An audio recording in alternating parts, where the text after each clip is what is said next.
This is From Now On. I'm Lisa Phillips.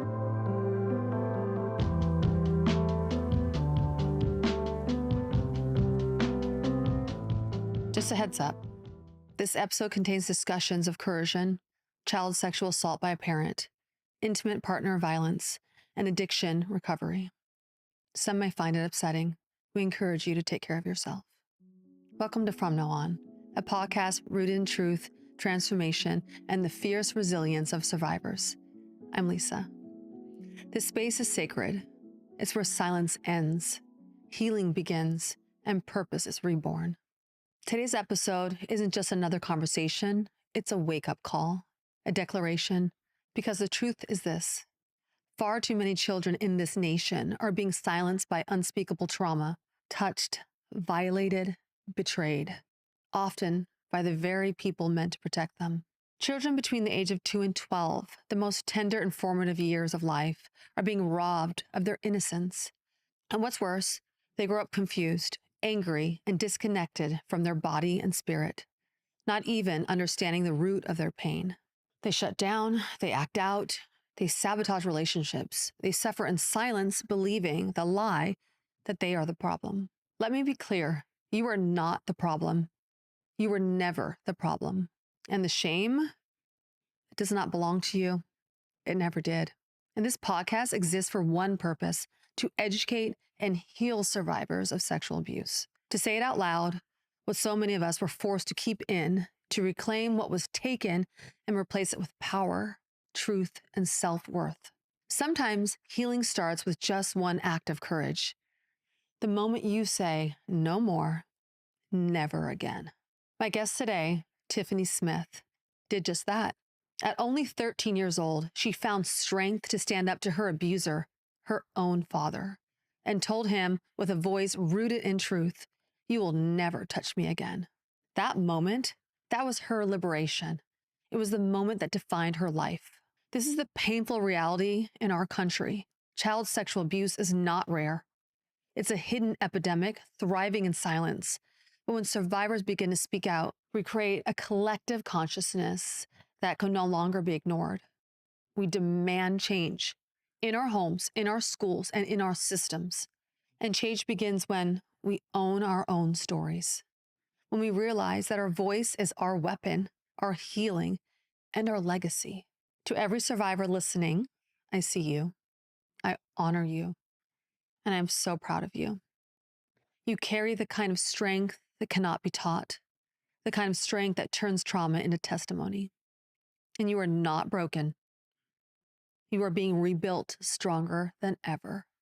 And women like Tiffany Smith, they are leading the way. She is one of the most courageous, powerful guests I have had the honor of sitting with. A survivor turned healer, a wounded child turned warrior. Stay with us. Her story is coming up next, and trust me, it's one you'll never forget. Today's guest is a motivational speaker, writer, health and wellness coach, and a DPS officer with Nevada State Police Division of Parole and Probation. Tiffany Smith is also a survivor of sexual abuse, domestic violence, and narcissistic abuse. It is in the release of the allegiance of her past that she has been able to help others recover and to heal out loud with their truth. She is currently working on her first book, which is due to be published in August of 2025. I'm grateful today to welcome Tiffany Smith to From Now On. Welcome, Tiffany. Oh, thank you for having me. You're welcome. So I want to know a little bit more about you when you were little. What did you dream of becoming? I wanted to be an actress, actually. Yeah, I think a lot of that stems from not wanting to live the life I was living, right? To play a part. And I think it just was very glamorous. And I just wanted to move to Hollywood and become an actress. That didn't happen clearly, but that's what I wanted. Yeah, well, those are big dreams. Tell me a little bit more about that. Why you wanted to become a different character or a different life. I think it was a way of escaping. It was very tumultuous and very toxic, very aggressive. My head had to be on a swivel all the time to assess the energy of the room, of everyone that I was living with, my mother and my father. And then I have 2 younger sisters too. So I kind of took on the protective role of them while also trying to still navigate being a child in an environment that wasn't child friendly. Can you share the pivotal moment that happened when you were 13 years old? Yeah. So from 2 to 13, I was sexually abused, physically abused, emotionally abused by my father and my mother emotionally, just emotionally. So I went into my kitchen and I grabbed a butcher knife and I brought it to my room and I brought it to bed with me, not knowing like what was next, right? I mean, I'm 13, I'm a baby, but I knew that the pain of what was happening had to stop. And it wasn't stopping from the adult side, right? So I had to take it kind of into my own hands. And he walked into my room and I put it up to him close to his throat. And he just kind of stopped and looked at me. And being that I'm his child, right? Monsters create monsters. He knew that I would have done something. And at that point, I didn't think about consequences. I didn't think about what would happen next, right? I was in so much pain. I needed to stop at that moment.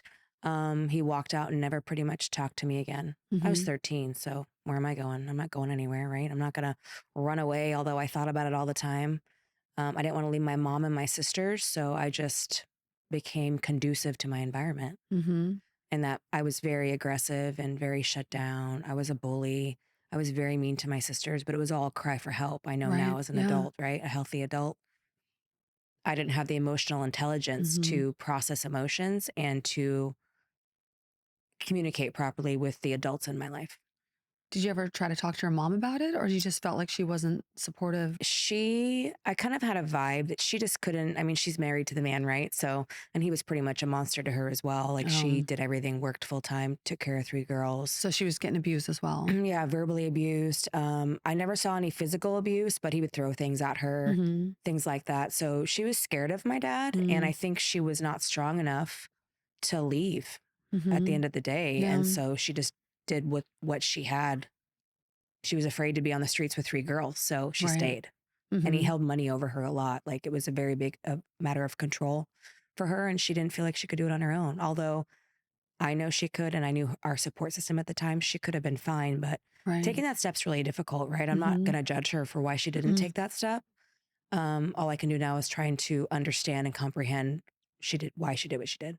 Well, financial abuse is like the bigger It really umbrella is. over all the other abuse that keeps you trapped. And we had a very nice life. We were middle to high class, very beautiful suburban Northern California neighborhood.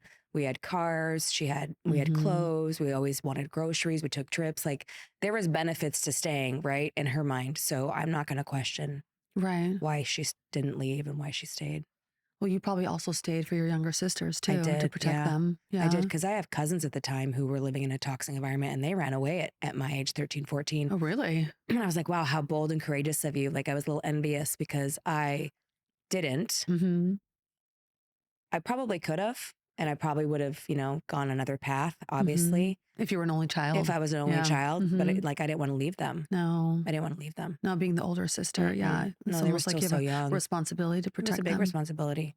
And from the age of, 4 and 5, my natural instincts took over of not wanting them to be hurt. So I'd put them in situations where they were together and I was alone. So I was the one that was chosen. As young as from the age of 2 to 13, the abuse was going on. So when they were born, it was like I had this purpose to take the brunt.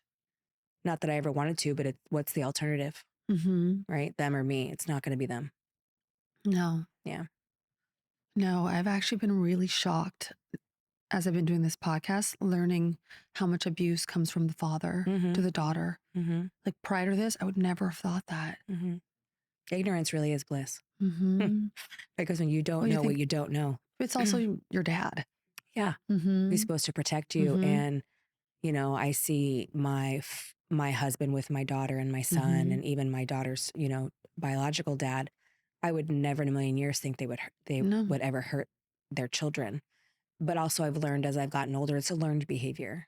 Babies aren't born being evil. No, of course not. I'm a firm believer in babies are born in the environment they're born in, and whatever's in that conditioning at that time is what happens, right? Alcoholism, drugs, abuse of all kinds. So I did learn later in life it happened to him when he was younger. And it's that perpetual generational curse and that cultural timing of what's appropriate, what's not appropriate. And I had learned too that he did it to another one of his daughters, because my mom was his 4th wife, or his 3rd set of kids. Okay. So you learned all this much later? Much later in life. And I wondered, I only saw her once. And obviously now I know why, right? Right. She separated herself from immediately from her dad. and there was never any contact. And now all the pieces, as you get older, you start asking more questions and you see pictures and you hear stories and you realize that makes sense now. How much later after you left the house did you start speaking out or wanting to know answers and speaking to your family? I didn't tell my mom until I was 36. Okay. So it took you a while to really... Pivotal time had happened too. I was married to my first husband, my daughter's dad, and my mom had called me. My dad was in one of his psychosis moments because he had suffered mental health, obviously. And he called her and told her what he had done to me. Really? Just out of the blue? Out of the blue. And she called me and I lied to her on the phone. I was 20. My daughter wasn't born yet, so I was 22. I wasn't even close to being preparing to handle. It's not that I didn't remember. I remember every detail since I was 2 years old, which is uncanny. I wasn't ready to face it, speak the truth, and then deal with those consequences and that outcome of everyone else finding out. My whole life changing, right? Right. My first husband to this day doesn't even know. I never told him. So I denied it on the phone. And then years later, she goes, I called you. I'm like, I know. I wasn't ready. It's not something you can force out of someone, right? Two things happen. Either someone's pushed to a brink so far that they have no choice but to say it, or they hold it in and they allow it to shape their life, i.e. choices and chances they take in their life. It shapes their whole future. And at some point, the boiling happens either direction that you go. And 26 or 22, I wasn't a mom yet. I'd barely, been a wife for a year or two. Like I had no brain capacity or capacity at all to handle that truth. Even though I knew the truth, I couldn't say it out loud. So I lied to her. Right. And then 10 years later, I actually came to the truth. I actually told my stepdad for the first time, who it's been in my life for about 20 years and just a very, he's the dad I wish I always had, like biological dad. He's soft and he is generous and he is compassionate and he makes me feel safe. So he's the first person I ever told before I even told my second husband. I was thinking that he made you feel safe. That's why you felt comfortable. And so I said, I need you to go home with me and I need you to tell mom with me. And I told her at 36. And the first thing she said was, why didn't you tell me? And I was like, gosh, I didn't think you'd say that. I thought you'd be angry and I thought you'd be like, no, that didn't happen. But then years later, it also happened to her by her own dad. So you think you see the red flags, right? I think when you're living in survival mode so much, like she was raising her girls, you don't have time to see the red flags. You don't pay attention to details until you find out the truth and you start thinking, oh, that makes sense and that makes sense, right? You also create like this perfect life for yourself. Yeah. And you don't want the truth to come out because then that's all kind of it all changes. And we were a white picket fence family. We were known in the community. My parents were in real estate and we went to a school. We had friends, family. Everyone would have found out. The whole world would have crumbled. And it's all about ego and look at me and what will they think of me, right? Right. It's a shame. It's shame. And there's no way that would have come out. Later in life, adults in my life had said, I knew something was going on there. And I'm just like, why do you say something? But it was the 80s. That's a family issue. You're right. People don't. They don't talk about it. They shied away. It wasn't something like you see something, say something. That wasn't a thing back then. So we also didn't know how prevalent it was back then. And 1 in 3 to 4 people it happens to. I mean, saying that out loud is crazy in itself, but it happens. It's a very common thing. One out of 3 to 4 people, girls. From parent to child. Parent or family member. Family member. Yes. So it's very prevalent and it needs to be talked about. Absolutely. That's why we're here. Yeah.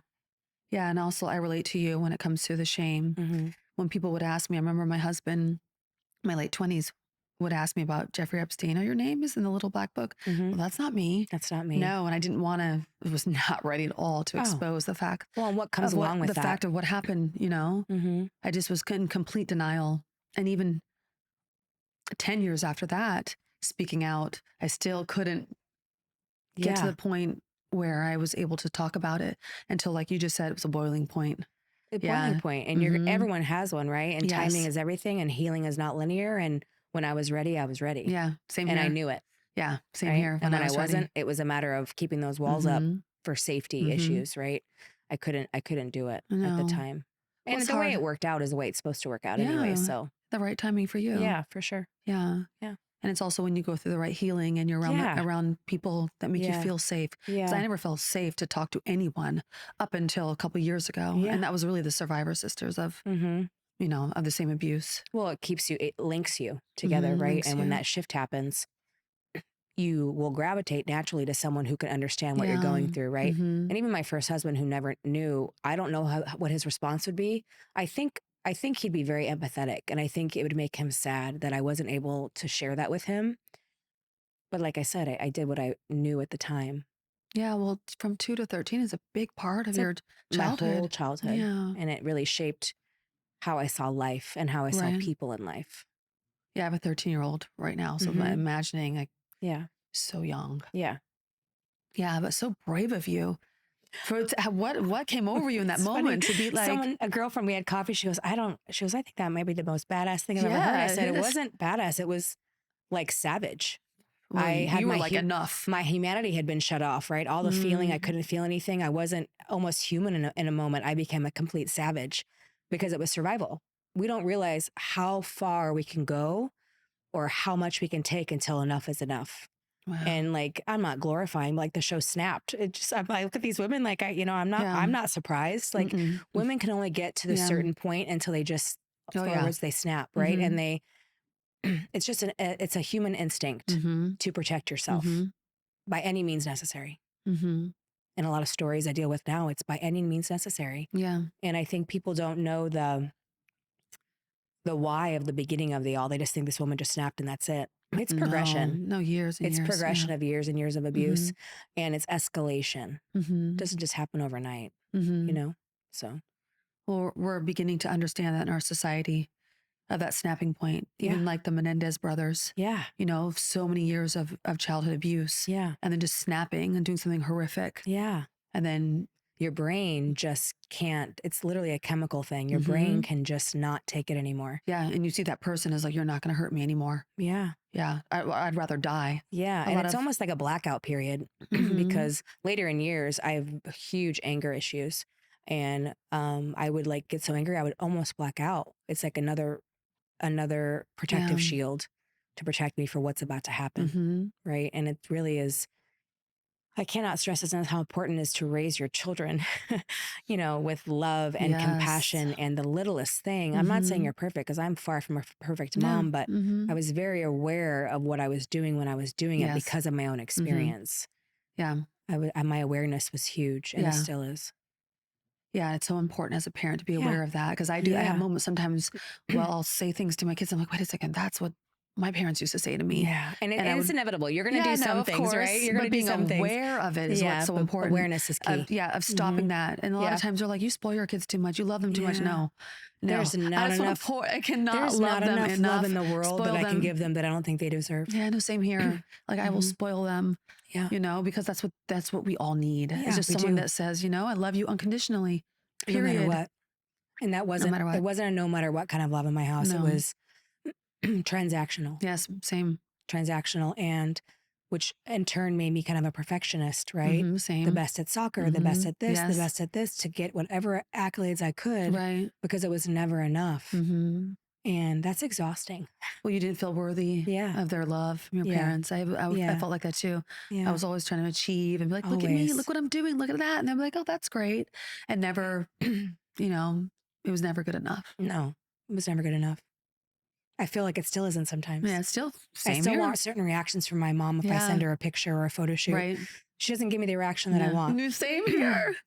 I'm like, how is my daughter, and my best friends so much more supportive of me and emotionally supportive and give me that, you know, good job, girl. Like, and my mom can't. But then I realized she's not capable. She didn't have it either. No. Right. And so that cycle perpetuates. And when you know better, you do better. And if you're not willing to know better, then you're just not going to grow.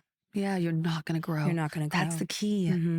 We all just stay the same. Yeah. The abuse just goes in a cycle. The generational abuse builds up generation after generation until you say, I have a breaking point. I'm not going to take it anymore. And if you don't have the capacity to deal with, you know, addiction, abuse, any kind of abuse, narcissistic, emotional, sexual, if you don't have the capacity to sit in it and deal with it and say enough's enough, you're passing that on to your children. Yeah.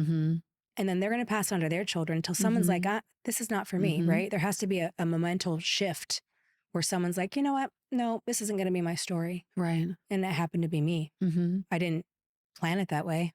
The pain just got too much. And I was like, well, I have a decision to make. I can either go down this road, because statistically, I shouldn't even be sitting here talking to you. I probably should be dead or incarcerated. I was based on my thinking that when past. you told me the story at 13, I was thinking that could have went completely It could have gone sideways. complete sideways. I could have been You could have been an addict because my father was an alcoholic. I could have been, ran away and end up on the streets and be vulnerable to someone else's control. So many things could have happened. By the grace of God, I wasn't. And that wasn't my story. I'm very thankful, but I do realize where I could be, where I could have been. Right. I can see you're very self-aware. And I always think that's the first step. Yeah, it of is. just owning it. The good, bad, the ugly, just own it. Everybody has a story. Everyone has a story. And it's just saying, you know what, story. Speaking it out loud, this happened to me. Yeah. And then making the changes that you need to And make. the awareness, because who knows who's going to hear me talk one day, whether it be speaking or a podcast, and that one girl is going to be brave enough, if she's 17 or 19 or has a child, to change her story. And if that's that one person, that's totally worth it. 13 years old is so young. It is But it's also a pivotal age of transition from girl to woman. How did your trauma manifest in your day-to-day life growing up? Well, like I said, I was angry. I was shut down. I was bossy. I like to say assertive, but people say bossy. I just wasn't, there was no shine. I had no spark. My spark was gone. But I'm not going anywhere else. We moved to Nevada, Las Vegas when I was 14. So I left everything I knew, which wasn't really much, but at least it's what I knew, to something I didn't know. And that was a pivotal shift for me, because it gave me an excuse to misbehave. It gave me an excuse, because I hadn't talked about the reason I was misbehaving, right? My mom shares stories. Well, yeah, that's why you were such a bad kid. And I just look at her now and I said, you need to stop saying that. Now, knowing what you know now, stop saying that. Because I was processing things that were happening to me, and not in a healthy way, because I didn't have that as a role model. So I was aggressive, and I would lash out and I would throw tantrums, because that's the only way I knew how to communicate with you. Yeah, you're not and a you bad didn't kid. see the signs. Yeah. So stop using that to me as an adult. And I put those boundaries up, which are really important. And she did. She didn't realize what she was saying when she was saying it. No. So it manifested in in rebellion and anger, and just not caring. I think in high school, my first year there, I had like 36 absences. Sheesh. My first quarter, I didn't care about anything. And I just went through life that way for quite some time, actually. What was your relationship with your dad during that time? We didn't really speak. I actually had to come to Las Vegas. He owned a bunch of rental properties in Boulder City, Nevada, which is a small suburb town outside the city. And so I had to come with him one summer before we moved. I had to stay in a house with him before he moved for the whole summer, knowing what had happened. He never pretty much said two words to me. The only food we had was peanut butter and jelly sandwiches and water. And that was my life for a summer, as like a slave to clean out refrigerators and clean out. Like, I think about that. I just remember that the other day. I was like, wow, that's crazy. And I never complained. I just did what I was told, right? Because where am I going to go? But isn't that another form of abuse? Oh, yeah, for sure. For sure. Yeah. It's emotional, psychological. And my mom's like, okay, have a good summer. And I was like, really? That's it? Like, you're not going to fight for me to stay, or you're not going to miss me? Or I barely talked to her all summer. So, I mean, it's just one of those things. Right. I had to grieve that process of what an actual dad was. I'm still grieving that process. That never goes away. You didn't have that father-daughter loving, caring, awesome relationship that you see so many of your friends have, right? Yeah, I had to grieve it. It was a process of, my stepdad came into my life and kind of showed me, and he tells me, I wish I was your biological dad. Oh, that's when he says things like that, it like warms my heart, because he loves me for me. He knows all the baggage. Oh, I love that for you. And he's supportive, and he's loving, what I think a father should be to a young girl, because you have to realize you're shaping the relationship she's going to have with every man the rest of her life. For sure. By the way that she treats you. Yeah, fathers don't realize and the way that he treats you. Yeah. So it's so pivotal. And you don't know that until you're on the other side of it, right? Course, yeah. You never know. But it's so pivotal, and he does that for me. Well, I'm just curious, what age were you when your mother remarried? So I just had my daughter, and I'd met him for the first time. So I was 23. Oh, right. Okay. So they actually just celebrated 24 years. Yes. Or a few days ago. Yeah. They sent me a picture of their little anniversary dinner, and he just treats her like a queen. She deserves it. Yeah, she definitely does. He's a good man. Very, very good man. You deserve it too. Yeah. Thank you. Yeah. To have that relationship. I'm very lucky. Yeah. I'm very lucky. But it was a grieving process. To this day, I'll see fathers and daughters out, and it's a trauma response. Same here. And I'm like, I look at the whole situation, and I read the body language. And my It's so husband looked at me the other night and he goes, baby, not all dads are mean to their girls. No. And that's hard to hear because Yeah. they were to me. Right. And Oh, so yeah. I get emotional when I Yeah. see them out and I'm just like, because my daughter's super close with her dad. And we had this conversation on the way up here. I never once ever thought he would ever put her in harm's way or hurt her. And she said, I never felt that way either. And they would go to daddy dinner dates all the time. And I used to love hearing the stories from her Right. because it was like reliving it or living it through someone else. Yeah. Because I don't know what that's like. Right. I don't have that experience. So it's hard for me to relate to others who do. Oh, yeah. No, I feel the same way. I feel like I'm odd man out, Yeah. you know? A lot of people don't understand that. They don't. I do the same thing. If I see a father with a daughter, I always stop and watch them. I do too. And I'm just like, what's going on? And I mean, on my cop brain, I'm just like suspicious what's going on here. That's where I go. That's a trauma response. I'm totally aware of that. And then my husband's like, honey, it's just a daughter and a dad enjoying their time having dinner. Right. And I was like, okay, you're right. Like he has to check me because my first assumption is negative. Oh, really? Okay. Which is a trauma response. Like okay. I suspect everybody. Right. So, and that's part of my job too. Right. But also I took a second look the other night and I was like, oh yeah, he's just very tender and just like showing her the menu. And I'm just like, wow, that must be so great. Right. And he doesn't realize what he's doing for her in that moment. Right. How that's going to shape her view on men. Oh, absolutely. I always try to tell dads that. It's huge. Good dads that, you know, your love with your daughter is going to be everything for her as she matures into a woman and learns about relationships, who she is and, you know, and what makes her tick and what she chooses and, you know, the kindness or the coldness, right? That comes from an environment of knowing cold. Right. So you choose cold. Oh, yeah. That's familiar to you. Oh, for sure. Yeah. I had a very, my dad wasn't warm at all. And so I would choose, like, my husband was extremely cold, would never even touch me or hold my hand or hug me. And it was choosing the same until after I was just like, I can't choose this type of man anymore because it doesn't make me feel worthy or loved. And your mind knows what you want, but your nervous system is used to this. So to be able to have those two connect is a long road because the red flags look like green flags. They do. They feel like green flags. And then you realize, well, I'm not feeling loved or valued and I don't feel worth and I feel bad about myself. But, you know, you shake your shoulders and you go on the next day and you live in the same situation. Yeah, absolutely. Because you don't feel like you deserve better. Right. And that's hard. Especially when you're so loving and you have so much to give. Right. You know, that's why hard. is that? You're the loving, caring one. It's really crazy too, because after everything, to be as loving and compassionate as I am is really a miracle because I don't really have an answer of why I am loving and kind and compassionate and show people empathy. And I don't know why that is. Yeah. I shouldn't.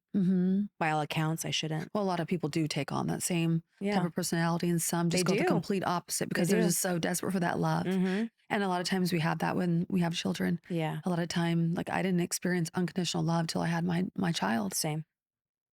She saved me. Oh, this is what it feels like. Yeah, she saved me. Yeah. She also made me realize I can't be my mom in 18 years and stay because of the kids.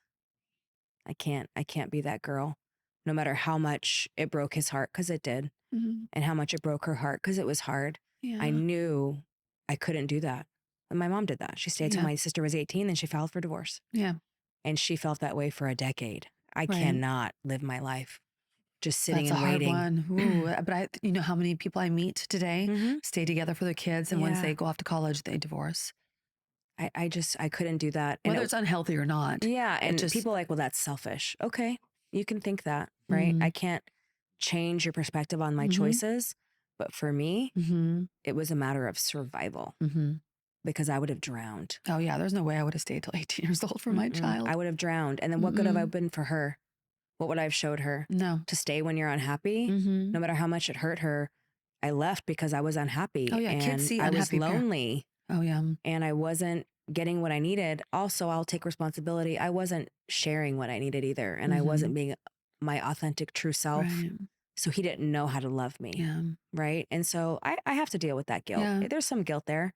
Well, maybe because with him, he could have been more loving. He could have been. But with some men, I think he'd been open enough to be able to hear my story and what is it that you need? And I didn't allow him that chance because I wasn't capable. Yeah.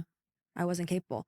So I don't really believe in regrets, but I do wish I would have been more communicative Will I ever tell him? Probably. Mm-hmm. Because I think it's at this point in my life, it's time.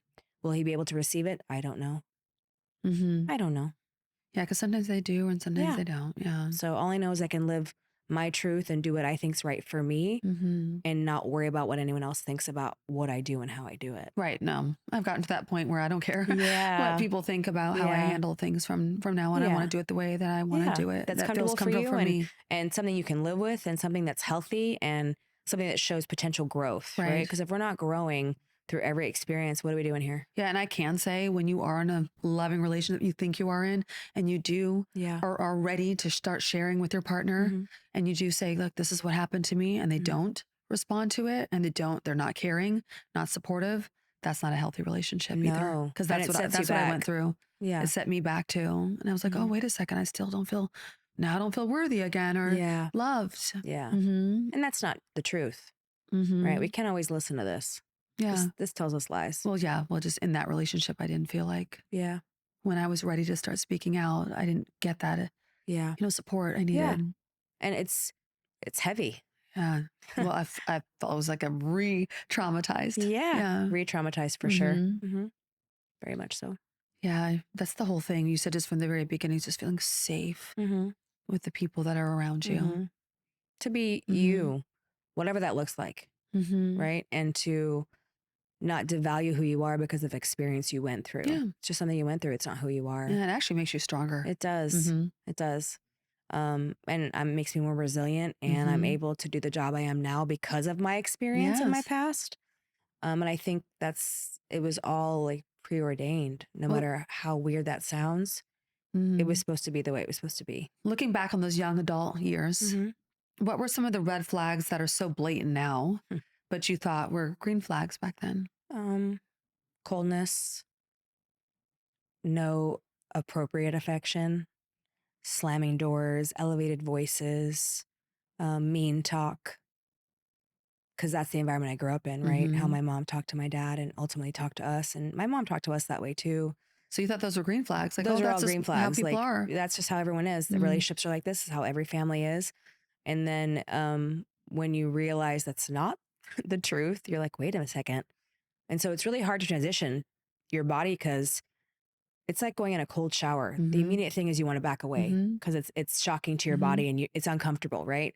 So when you're around things that are actually green flags, you're going to want to run away Mhm. because it's uncomfortable and your body's not used to it. So you have to flip your whole nervous system and you've left in this shelter of this closed off survival mode.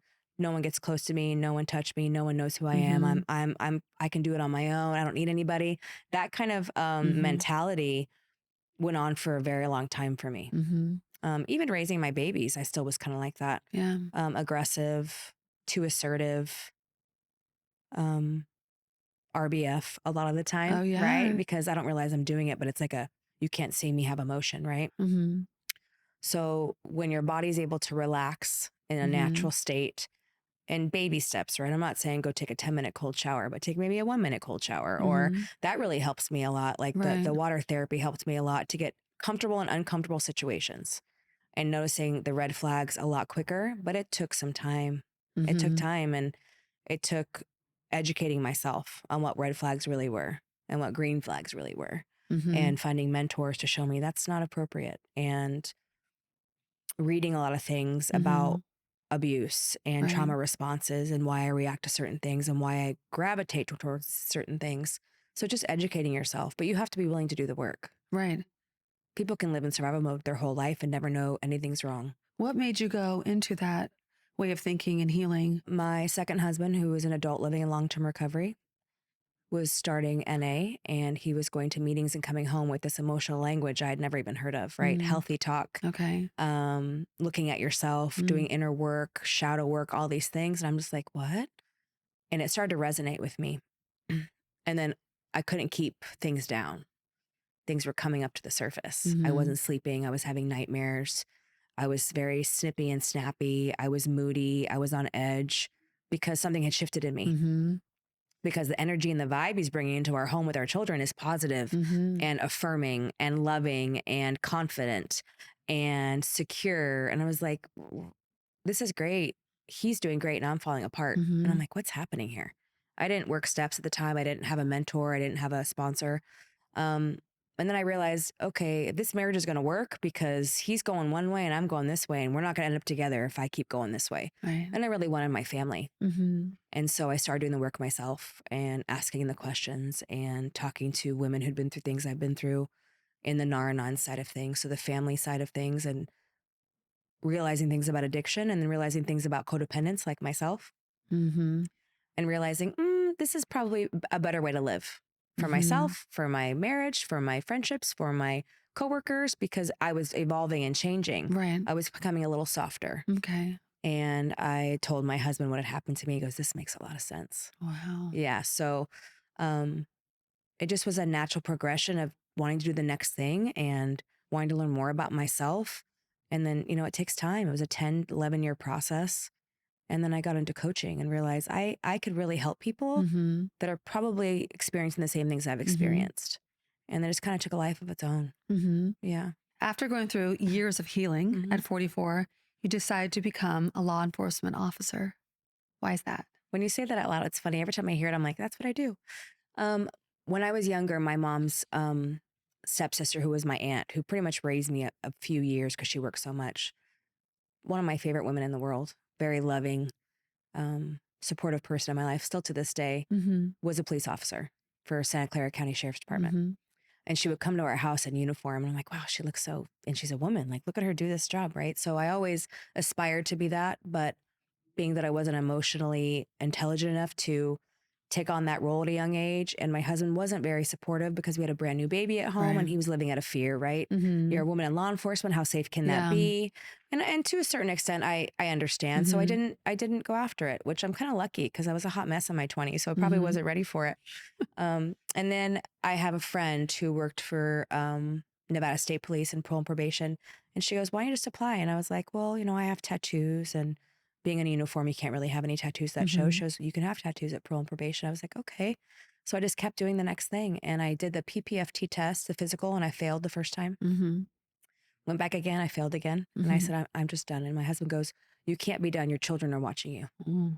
And I was like, ooh, like, he really knows how to. And I was like, okay, you're right. Went back the third time and I made it. The process, the background, and the oral review board. And then all of a sudden I woke up on the 17th of August, 2020 at 6 a.m. and I was standing in a line getting yelled at. And I'm like, what did I do to myself? Right. I'm a grown woman. You can't talk to me that way, but it's a role they play. They're very paramilitary. And I almost got released a couple of times based on my physical attributes. I couldn't do certain things in the timely manner they asked. So on my breaks, I would do push-ups and sit-ups, and I'd run laps in full gear. And I realized I really wanted it. I'd never fallen through with anything in my life. Any kind of employment or like physical attribute that I could, like accomplishment, I'd never followed through. I'd always given up. And I realized I really wanted this. And 7.5 months later, I graduated, and I was like, wow, I really did this, right? And it felt so good to keep a promise to myself. Because one thing about trauma and everything you go through is it's hard to trust yourself. It's hard to trust yourself, but once you start making those promises and you fulfill them, then you build some confidence. And then you're able to face fears. And there's a great study about people who've suffered trauma. They're endurance athletes, and they do hard things, right? Jump out of planes, which I've done. Do races and like really, really hard like hikes and things that are physically make them push themselves to be able to finish, to trust themselves again, because what they think isn't what I am. So it's a constant proving yourself, right? My husband is an endurance athlete, and he's a runner, and he's a trainer, and he puts himself through grueling hours of training, and it's all a mental game, right? And it's for the mental capacity. The physical part's just an attribute, right? But it's not the goal. That's what builds the confidence. It builds confidence, right? So in my mind, trusting myself and getting through that was huge. I was like, wow, I did it. It was a huge accomplishment at 44. I was one of the oldest ones to go through the academy with a bunch of 20-year-olds. And I was like, here I am, like, look at me. And when I showed up there, my hair was naturally gray. I let it grow out, and no makeup, no color in my hair. They're like, what's this old lady doing here? You're not going to make it, right? And I just like, okay. Mental note. Like, I'm going to show you. And I did. Yeah. And I graduated, and it was one of the best 7.5 months of my life. Wow. Yeah. I love that story. I learned a lot about myself, that I can do hard things. Yeah.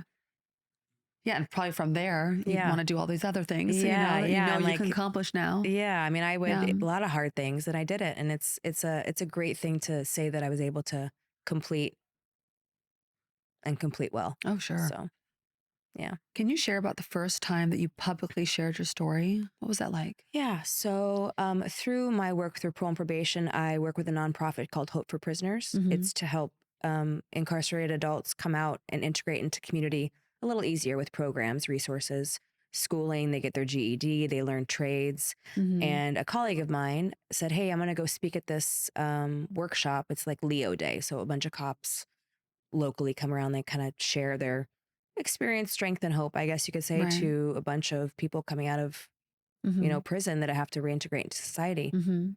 And I was like, okay, this is kind of weird. But my cousin had done some time. And I realized the condition she was in was just awful. And when she got out, she didn't really have a lot. So I was like, I want to find a way I can support in any way I can. So I was like, yeah, sure, sign me up. And there's like 40 of them sitting around a table and all these law enforcement officers on one side of the room. And they're like, okay, who'd like to share next? And she looked at me and I was like, and God's like to me, he said, get up. Mm. It's time. Wow, I'll get emotional. Yeah. Yeah. um, And so I stood up in front of all these strangers, Mhm. and I was like, okay, here it is. And I told my story in my entirety, the knife, everything, because I knew in that room, no one was going to judge me. Mm. There was nothing I've said that I was going to say that they either haven't heard of or haven't experienced themselves. Right. So Mhm. I felt, again, Mhm. safe in that Mhm. environment and in that room. And I had fellow officers behind me, but I didn't really think about that because I didn't really know many of them. I was like, well, this is my story. And there was Mhm. grown men in tears. Mhm. And I was like, wow, this was really impactful. And I felt so light afterwards. Mhm. And I told my parents and I told my husband. No one else knew. Wow. So to tell a room full of strangers, I highly recommend because Mhm. they don't know you, right? So they Right. don't know the illusion of who you're trying to be or what you do. And it was a really safe environment. And for them to Mhm. come up to me afterwards and every one of them shake my hand and look past the badge and the gun, because most of them have had really bad experiences with law enforcement. Mhm. And so I want them to see past the uniform and the badge and the gun and just see me as a human, right? My Mhm. humanness and my experience, that just because you're there and I'm here doesn't mean our stories aren't similar. Mhm. Like, we have more in common than we don't. Mhm. And I was never the same again. So I just kept coming back and I Mhm. kept sharing the same story, and it got easier to share, and the tears were less and the connection was more. Mhm. And it was very spiritual to share that kind of communication with people that have been forgotten. Mhm. They feel forgotten. So I felt lucky and grateful that I was put in that position to do that. Mhm.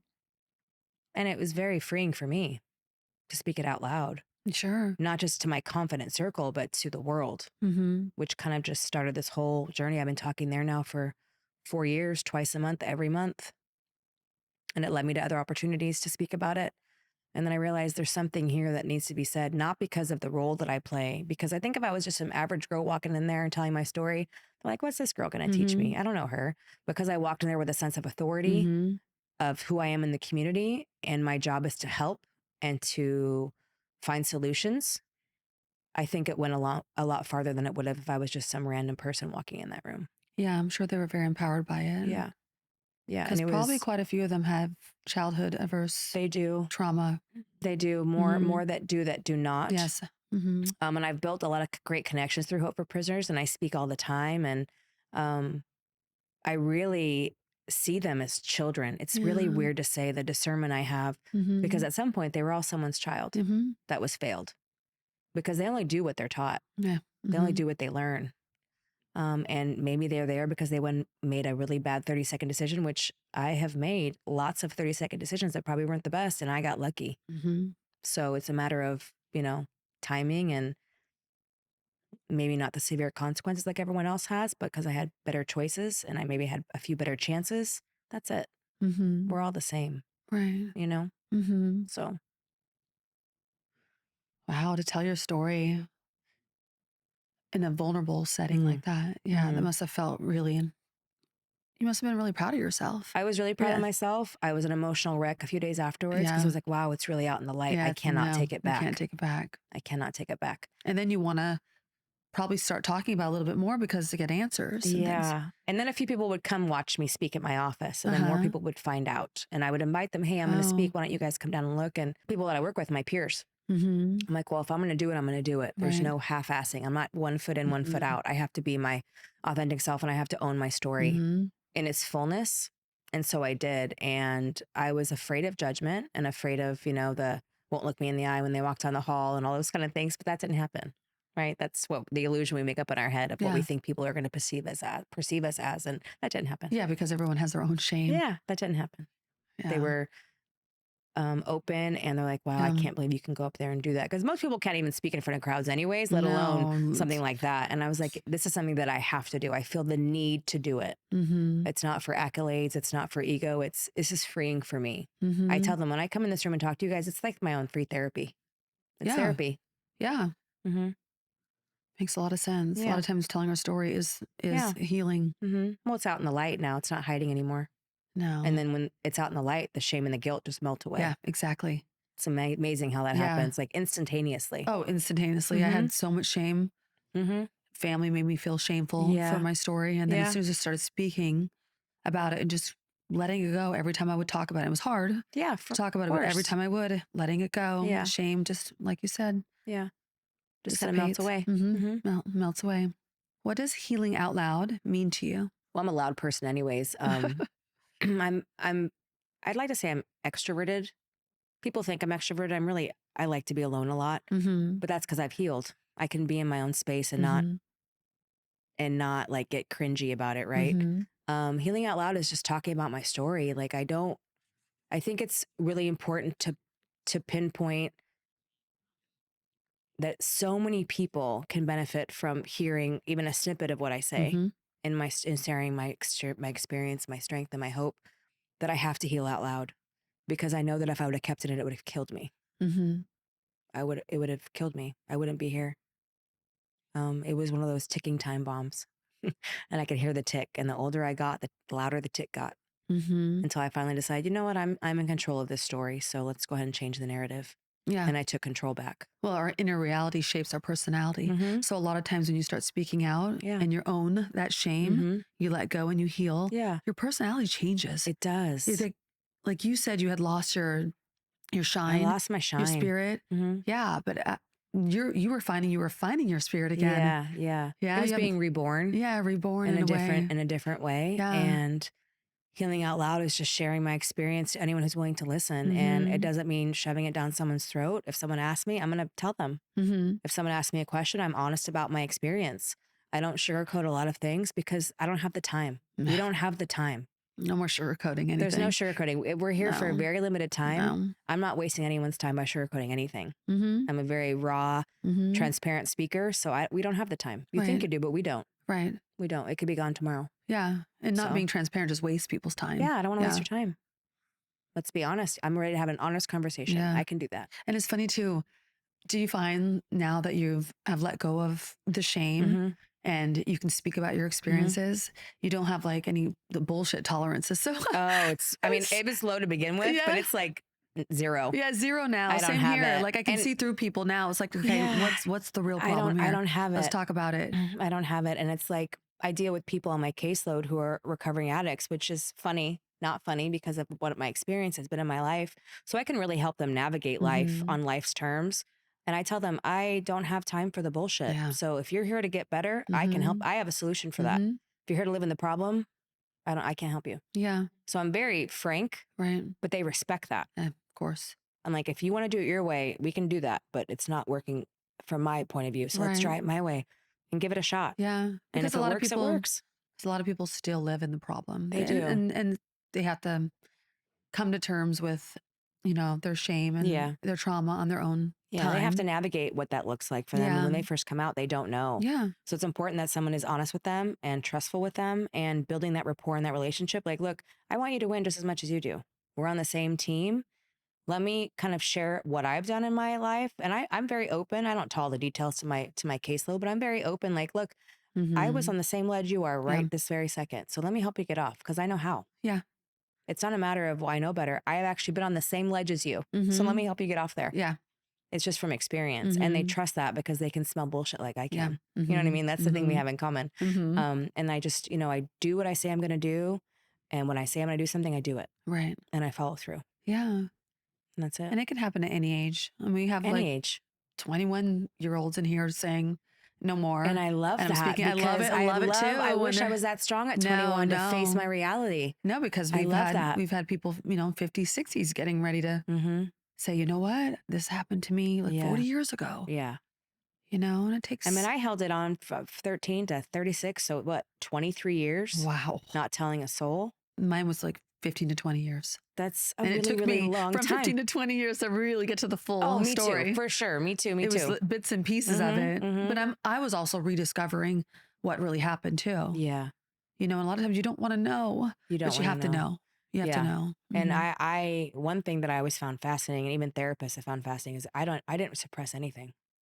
I remember every detail, every moment, every time. So you didn't need like a therapy to remind you of what happened or pull it? I've always known. Wow. I mean, I have memory as young as 2 years old. Wow, 2 years old. Even the house we lived in, the way the dining room looked, the couch, like I remember everything, which is remarkable in itself because I'm able to relive that story and put it down on paper, which I'm currently doing. Right. But some people are like, I don't know how you could do that. No. Because our own mental brain to save us, we block it out. Oh, we block it out. I didn't block anything out.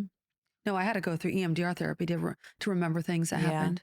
I didn't have to do that, which I'm not sure why. I don't really like to question, well, why do I know everything? And why do I talk to people that I don't remember this, I don't remember that? Even my cousin goes, I block everything out. And I was like, I didn't block a thing. And I'm like, maybe because I knew I couldn't. I'm not sure what the reasoning is behind it, but I remember every detail. Well, I think a lot of people abuse drugs and alcohol to block it out. Yeah. Which I tried that and it really wasn't for me. See, I did it in high school. Work for you. I was like, oh, okay, I'll do this. And I was like, I don't like the way it makes me feel. I don't like to have loss of control, which is also a trauma response. Yeah. So I think if I didn't have that experience, I probably would have partied way more in my high school and young 20s. But I was always so fearful of not being in control of my surroundings. I never let it get that far. Right. So that's probably why. So like my whole experience was shaped based on this time in my life. I can imagine you've lived through some very angry years. Are you able to be angry in a healthy way now? I'd like to say yes, but I'd be lying. It's really difficult. Even as a 48-year-old woman who knows emotions aren't always facts, right? And anger stems from an original emotion. It's really hard to pause. I pause a lot more now because awareness is key. But no, I still have angry times. Like, why did this happen to me moments? And this isn't fair moments, and I don't agree with you moments, and you're not right, you're wrong, like all these things. And like I said, anger is an emotion that stems from something else. So when it does come up, I realize, oh, okay, because my body can feel it. Before it was so natural. Yeah. But now it's unnatural. I realize I'm getting angry or my tone's kind of shifty because for me, it's all about delivery. I might not be raging, but my tone speaks volumes on how I talk. I can be short and cold, which again is a defense mechanism from trauma. So I'm so aware of the moments. I get angry, yes, because I think some things deserve anger, but do I act on that anger? No. So I think the reaction is really the most important thing because I don't want to ever hide emotion, whether it be anger, sadness, like all those things come from a reason. I look at it. Right. Why am I here? How can I get out? And what's the solution? But I try to sit in it. Right. Because there's a reason why it's coming up in the first place. Yeah. I find when you're raised in a cold environment where there wasn't a lot of affection and love, you're just like that as an adult. And sometimes it's not like a good or bad thing sometimes. It just is. But sometimes I could be very like cold in my delivery, but I just realized, oh, that's sorry, soften up a little bit. And I have to remind myself, soften up a little bit. But that's just how I was raised, to be a little more just like blunt. Yeah, because that's how I was treated. So it's hard to change your whole personality, right? When it's made. So when I'm angry now, or I have disagreements with people in my life or my family, and my voice gets a little elevated, I remember who I'm talking to. Who am I talking to? What am I saying? Is it fact what I'm saying, or is it just how I'm feeling? Right. Because like I said, our feelings aren't always fact. They're just a quick motion that goes through, and the damage you could do from that quick emotion you're feeling, it could be endless. Right. And I know because I was on the end of that for years. So I try to change my tone Right. and say, oh, this is making me a little angry. Why? Let's look at it. Mm-hmm.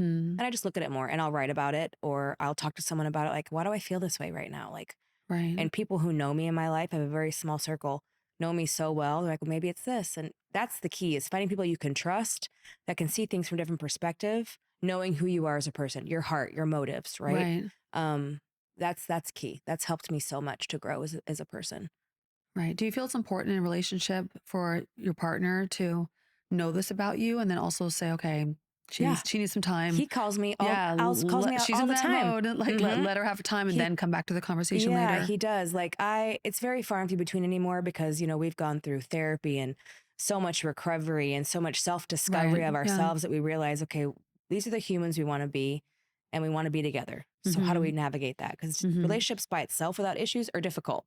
Adding trauma and addiction is even more difficult. Yeah.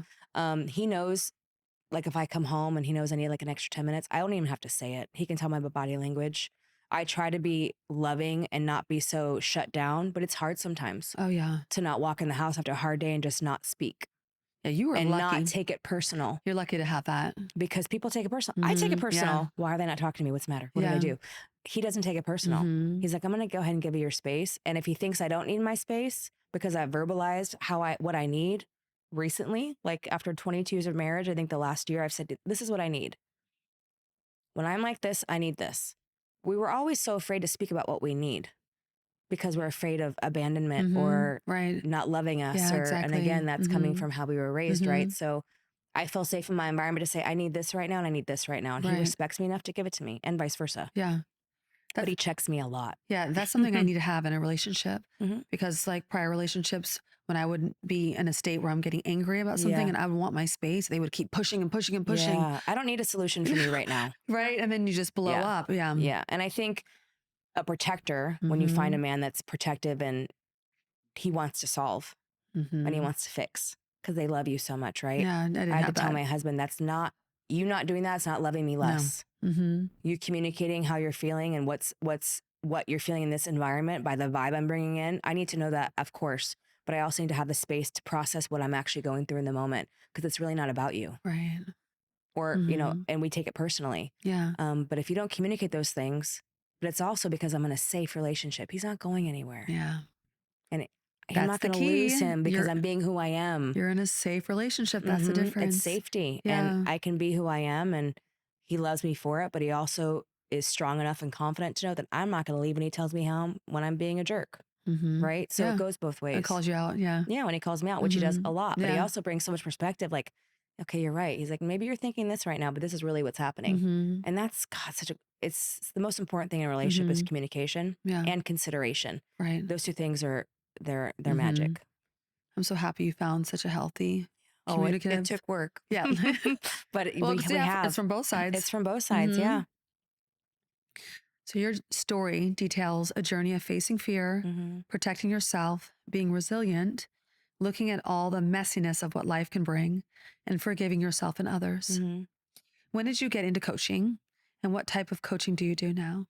So my husband went to apply to be a health coach through Integrative Institute of Nutrition out of New York City. And it was like a 22-month program online. And he was learning so much about nutrition and mental capacity, the whole body, right? And I was like, wow, I want to do that too. So I did it. I followed in his footsteps.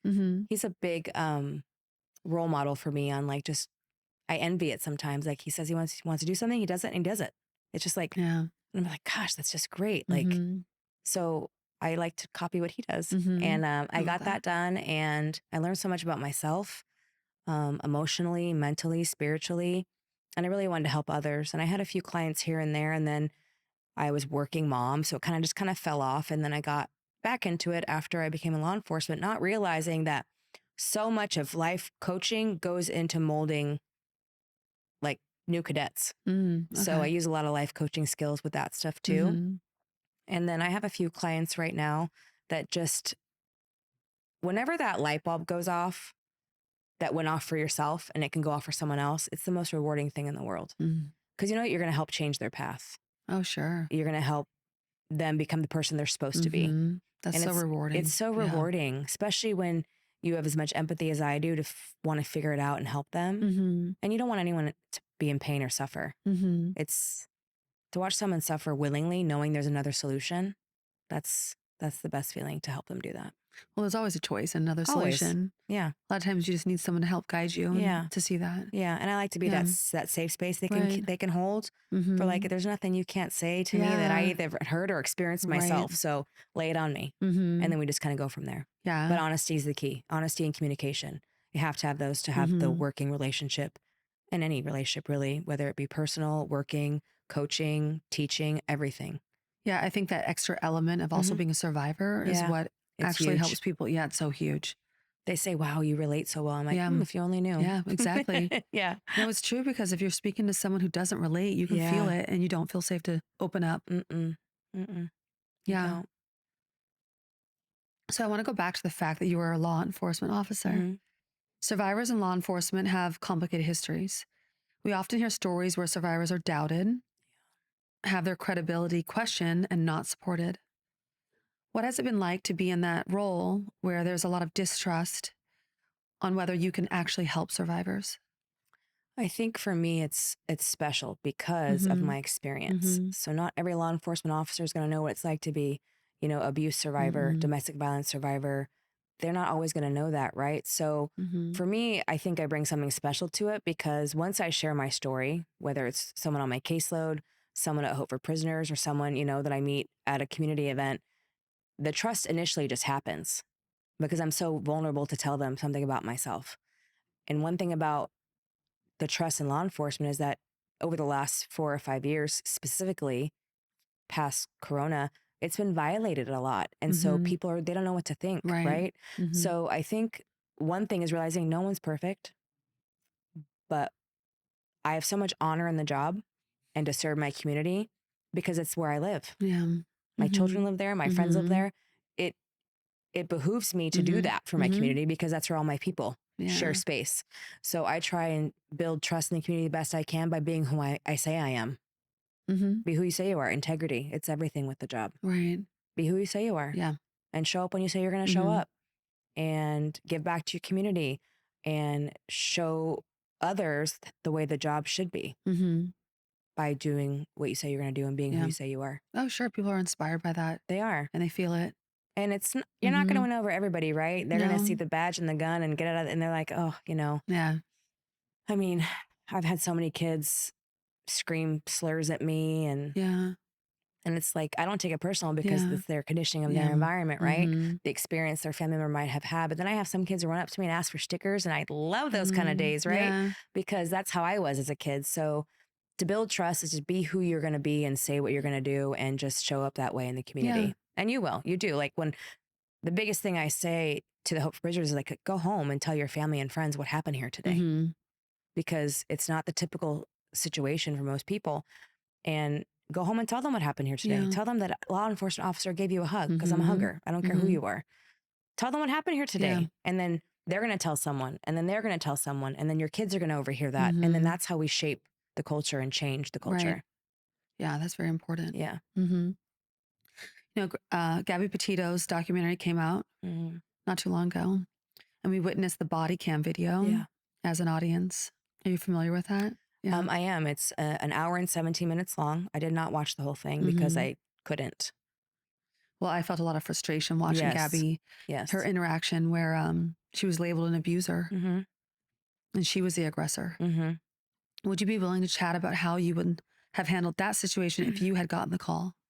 There's a saying called Monday morning quarterbacking, which we could do that all day long, right? After watching that video. Well, I'll say this. Having the own experience I have is going to already change the vibe when I show up to a call. I'm already ahead of the game because I can see the red flags. I also teach that class to cadets coming out of the academy. So I have way more knowledge on laws, legislation, NRS, rules, things to look for, things that make a domestic violence scene, like what you look for when you show up. So I've already a way ahead of the game. So I think if I would have gone to that call, it would have gone down totally differently. There's just so many things we could do. Like, she has to call her mom. Give her a phone. That's not being a law enforcement officer. That's being a human. Yeah, and the mom could have came and picked her up right away. So many, like I said, Monday morning quarterback, so many things, like have her call her mom. Like, okay, so you give him a hotel room and her sleeps in her van. Yeah. at anything, someone should have been arrested. When there's a domestic violence call and you can find out who the aggressor is, whether if it's her or him, someone should have been taken into custody. Right. It's the law. It's the job. Regardless of, oh, no, she didn't do anything, he didn't do anything. It doesn't matter. If you can constitute what domestic violence is based on your NRS for your state, someone should be taken into custody. If anything, to cool off, separate, change the energy, change the location, that's one thing that they didn't do correctly. And I am a huge supporter of law enforcement, and my brothers and sisters in law enforcement, but me personally would have handled that situation completely different. But also I have the advantage, again, my experience. I would have done things differently based on my human life experience, not the job experience. The job is the training. Right. I'm trained, I go, I do. The personal experience is, this doesn't look right. Right. But from the very beginning, the call came in that he slapped her. So why, no matter what happens when you show up, you already know. If there's a witness, which I believe there was a witness in this case, he should have been taken into custody. Period. End of story. Witness says he slapped her. Whether she wants to press charges or not, it's irrelevant. A crime has been committed. Right to B, right to C. Someone said that someone was slapped, someone's taken into custody. It's the law.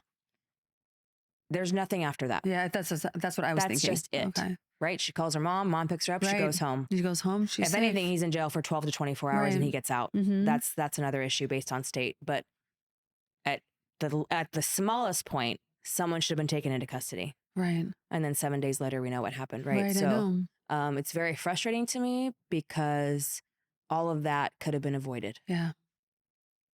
And I don't say that as a law enforcement officer. I say it as a human, as a survivor, as a woman, and then law enforcement officer. That's at the bottom. Yeah. My humanness is going to always come out first. The job won't be, the job's there, but the humanness and the experience will always come out first, right? And then the job. And I'm called there for a reason. I have a job to do. Do it. That's it. And if a child says, let me call my mom, why can't they have a phone call? You let them call her mom. Because even in that 45-second or a minute conversation, her mom goes, okay, stay right there. I'm going to come get you. And then they're separated. And then she goes somewhere else, right? As a mom, the moment she said that, I couldn't even keep it together. Yeah, same. Because they have to live without their daughter the rest of their life. And then they have to watch the video footage, a year or two later, saying that she actually asked for her mom. Right? Like, ooh, that'd be a hard as one. a human, I can't control those emotions. That's hard because as mothers, like, we do everything for our children. As a law enforcement officer, I can't imagine what those officers are thinking now. I have empathy and I have grace and compassion for them because the job is difficult and you made the choice that you made at the time. But as a mother and a woman, it's really hard to understand the decisions they did make that day. Yeah, I felt the same way. Yeah. How did you get into teaching classes at the academy? Well, we had such great instructors when we were in class, and I have a mentor of mine who's now a lieutenant in my department who had taught the domestic violence class, and it rocked me to my core. Like, I had to leave the room. It was an 8-hour class, very long, because it brought up all these things in me, right? And there's visuals and videos and pictures and all this stuff, and you think you deal with something, and then it comes up, and you're like, wait a second, did I not deal with this? And then when I graduated, I just wanted to do everything I could. I wanted to learn to teach. I wanted to learn to be, a sergeant and higher. I just wanted to throw myself into everything. So I got a certificate I took a 40-hour class, which is what you take to teach other classes. And I chose management of stress, which is really funny because it's a very simple 2-hour class, but I make it like 4 because I think management of stress is not only for the job, but it really stems on your personal life at home, right? How are you? Have you checked in with yourself recently? Because it's going to experience how that is how the rest of your life and your job is going to go. And then my mentor at the time said, do you want to help me teach this class? And I said, which one? And she teaches a few. She was domestic violence. And I said, you know what? I do. And I started teaching it, and I found myself being so emotional. And it's still emotional to hear those phone calls because we play some 911 calls and it's really difficult. But I want those cadets to realize that this is a call you're potentially going to go on, and not everything is black and white. Right? And so we can teach you the rules and the NRS and the law. We have to teach you, if you don't have the humanist and experience, we're going to try and teach that too through our own experience. So I share all my stories. She shares her stories. She also comes from a very tumultuous background. And the humanness of connecting to them, superior to peer, really goes a long way. And it makes them think, because right after the class, we do scenarios. I was going to say, do they share those stories too? Yeah. Okay. Yeah, we try to get them to open up, and they kind of do for the most part, but they're still kind of guarded. They don't know us very well, and they're in cadet status, right? So they don't want to share too much to look weak or whatever. But during scenarios, we kind of go through like an acting role of what would be next. And those are even more important because this is a very sterile, safe environment. This is not real life. Right. We can only do things so far, right? Who knows what call? And with parole probation, we don't necessarily have calls for service for domestic violence, but if we have probationers or parolees that are hurting someone, or we get victim phone calls, then we have to intercede. So it has happened. But we try to prepare them. And educating is the biggest key to changing the culture Oh, for sure. of law enforcement and how we approach people and how we approach ourselves and our community. So I try to teach as much as I can and educate with my own experience, because it makes them feel that, oh, look, she can do this. Yes. While also having this, this, and this. That's the most powerful form of education. Yeah. Yeah. Seeing that you went through this and you were able to overcome it. Yeah. And look where you are now. Yeah. And be able to share it with others and educate you. And like, I want to hear your feedback. What do you think? What have you been through? Like, if you don't want to share, don't share. But it's important that you try and, in this safe space, to share, because it's only going to make you a better officer. Yeah, of course. It's only going to make you a better officer. Like, use it for good, not evil. I like to say, like, use your experience. Someone 18, I mean, you have to be 21 to be in the academy. So 21 coming from their parents' house straight to the force. What kind of life experience do they have? Yeah. Not much. No. And that it is what it is. But like, when someone older or has more experience, like, it's going to help you in your job. It's not going to hinder you. No, yeah. And they're so afraid of the hindrance that they're not seeing the hope behind it all. So I'm just curious, where are you at in your healing journey now? I take it day at a time. Yeah. The older I get, I'll get emotional again. Yeah, This is crazy. Okay. Yeah. The birth of my grandchild really has been like so eye-opening, because being a young mom, I wasn't very present. Right. Yeah. Because I was surviving. So just feed her, take care of her, love her, give her what she needs. With him, I'm present. And I can enjoy every second and every laugh and every giggle, and the house doesn't have to be clean. And, you know, I was so neurotic and a control freak as a young mom that it was spotless. That's not realistic, right? So I couldn't enjoy myself and be fun with her at that young age. So I can really do that with him. And it doesn't hurt that he looks just like she did at that age. So it's like I get to relive that time all over again. The last 9 months has really been a huge healing point for me, mostly because I'm speaking a lot more. I'm writing my story down. I'm being more open about when I'm not okay and that being okay. And talking about my struggles more, because people don't realize healing is messy. It is so messy. And it's not like this, oh, okay, well, you know, it's all done and we're just happy-go-lucky now. If anything, you're more aware of certain things and you're more enlightened and you're softened. So I'm more emotional, clearly. I'm more emotional to a lot more things. And it's like I'm cleansing myself every time. And I'm more open and I think, more fun, and I'm light and my spark is back. But it's a day-to-day process. Like, I have to really look at, because sometimes I think, damn, I've been through so much. This is and I laugh out loud, like, this is crazy that I survived all that. And then I think people who didn't, and I really am, you know, thank the lucky stars and the universe and my spiritual guides out there and God and Jesus for getting me this far, because so many people didn't. And so many survivors couldn't get out of that rut, and they couldn't fight for themselves, and they couldn't face their fears and their demons and their baggage and their nightmares, and they couldn't. They weren't strong enough to do so, and that breaks my heart.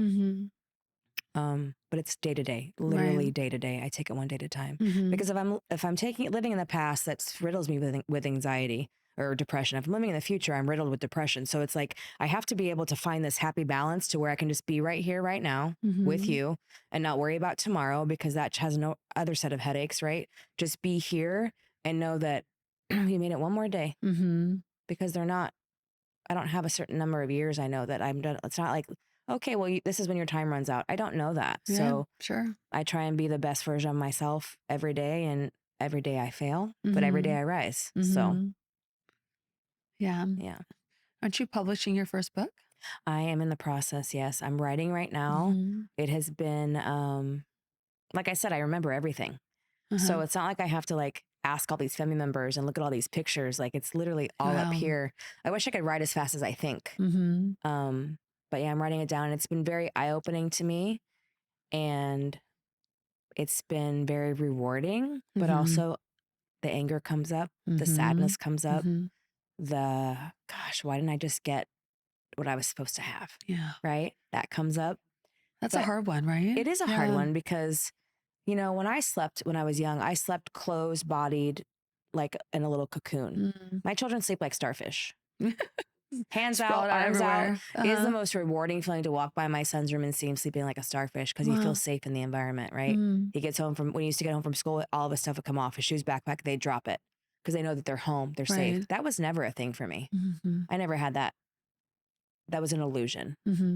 So now, writing it all down and all the things I've learned and my lessons, hopefully it helps somebody. Hopefully it's a survival guide. I wish I had one. I'm sure you're helping tons of people through your I story. Yeah. So hopefully it's someone's survival guide one day. It will be. And I want to show my daughter and my son that we don't hide away from things that have happened to us. We stand in our truth and we fight. Yeah. Because who knows who's watching you? Yeah. I know who is watching me. So who knows who's watching you? You're a definite fighter. Yeah, I definitely have a lot of fight in me. Yeah, for sure.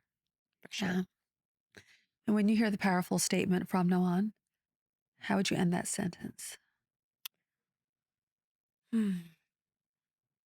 From now on, I choose to own my story so it does not own me.